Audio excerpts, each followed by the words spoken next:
Saya waktu mengawaki Nanggala pun pernah mengalami hal yang serupa, namanya blackout.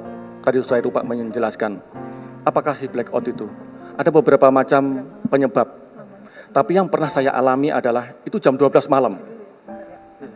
Jam 12 malam. Blackout, saya sedang istirahat di lantai 3. Maksudnya lantai 3 itu karena tempatnya tidurnya adalah begini-begini, saya yang nomor 3. Saya langsung lompat. Saat itu posisinya adalah, andai kata ini depan, haluan, ini buritan, maka pada saat blackout itu berarti tidak ada tegangan. Sama sekali nggak ada tegangan, semua mati. Dan hanya lampu emergency yang menyala di dalamnya. Posisinya adalah yang belakang ini langsung turun. Ini kurang lebih 45 derajat, bisa lebih. Langsung wood begini. Tidak sampai dengan 10 detik, itu sampai dengan 90 meter. Sehingga bisa membayangkan, bapak-bapak ibu semua bisa membayangkan bagaimana posisi blackout saat itu. Padahal kita periskop depth. Ya. Kenapa saat itu? Kemudian saat itu karena maaf, bahasan saat itu masih ada bahasa Jerman, sehingga komandan kapal KKM itu memerintahkan Aleman Voraus. Apa Aleman Voraus? Kita semuanya berangkat ke depan. Tapi karena 45 derajat ini, maka kita merangkak. Di lorong itu kita merangkak, ini mohon maaf, ini saya masih merinding semua karena saya mengalaminya. Merangkak, megang itu, pintu-pintu itu sampai ke depan. Yang dilaksanakan oleh KKM adalah menghembus tangki pemberat pokok ini sama tangki tahan tekan. Sehingga kapalnya bergerak naik. Apa masalahnya? Ada satu fuse yang putus. Padahal kita nggak tahu fuse itu di mana. Tapi karena kecanggihan KKM kami saat itu, pada saat itu, sekarang Laksamana Muda Purnawirawan Mas Suri SH, langsung bisa ketahuan, langsung bisa diperbaiki. Alhamdulillah saat itu. Jadi itulah situasinya kalau blackout masuk ke dalam. Nah sekarang ini, kalau kita kena internal wave, maka itu adalah keadaan alam.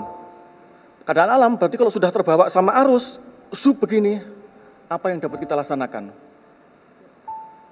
Nggak ada yang mampu tuh bisa untuk menggunakan keselamatan apapun, nggak bisa. Ingat, dayanya adalah 2 juta sampai dengan 4 juta kubik.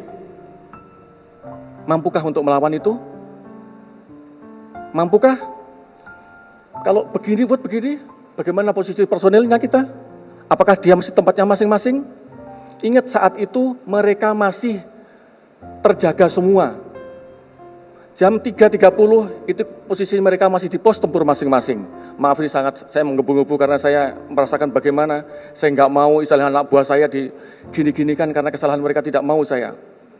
Ingat 3.30 mereka masih di pos tempurnya masing-masing karena kapalnya masih posisi persiapan menyelam untuk penembakan. Belum nembak kapalnya. Belum nembak. Jadi masih di posisinya masing-masing. Dia masih di tempat ruang torpedo, dia masih di tempatnya di PIT-nya, pos tempurnya, masih di kemudinya, di ruang mesin. Kalau dia sudah bergerak begini, bagaimana posisi anak-anak ini? Gelundung semua, Pak. Gelundung semua, semuanya pasti akan terbawa sini. Cepatkah untuk bisa melaksanakan? Saat itu kalau mesin dia menghembus TPP atau menghembus tangki tahan tekan, sampai seberapa kuat untuk menahan internal solitary wave ini yang diakibatkan? Segitu besarnya. Nah ini mungkin bisa dilihat kembali nanti bagaimananya, sehingga kita bisa, inilah yang kemungkinan besar bahwa terjadinya seperti demikian, sehingga memberikan gambaran kepada rekan-rekan wartawan juga yang mungkin yang melihat ini, bahwa sebenarnya itulah kondisinya. Saya bisa merasakan bagaimana yang adik-adik kami rasakan semuanya, karena saya juga pernah merasakan bagaimana yang namanya jatuh. Ingat, kalau 800 meter, itu berarti tidak sampai dengan 1 menit kalau mesinnya itu langsung turun ke bawah. Kedalamannya ini adalah untuk internal wave ini 180-an meter. Bus begini kalau udah masuk semuanya nggak ada tegangan yang tinggi, nggak ada tegangan untuk menjalankan kapal, maka dia akan terus turun ke bawah. Saya nggak bisa dibayangkan. Saya pun tidak mau bicara lebih jauh ke situ karena saya bisa bisa merasakan bagaimana suffernya mereka merasakan itu. Ya. kita nggak mudah untuk mengawaki itu, nggak mudah.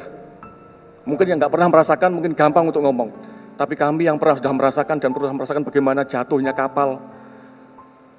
Bahkan kami latihan untuk kapal 209 1400 di Korea ini pun kami latihan sampai begini-begini. Kami tahu bagaimana untuk melatihkan itu. Jadi tambahan saya demikian. Maaf saya karena terbawa perasaan, saya nggak mengada-ada, memang inilah kenyataan yang sebenarnya. Terima kasih sudah nonton. Jangan lupa like, subscribe, dan share ya.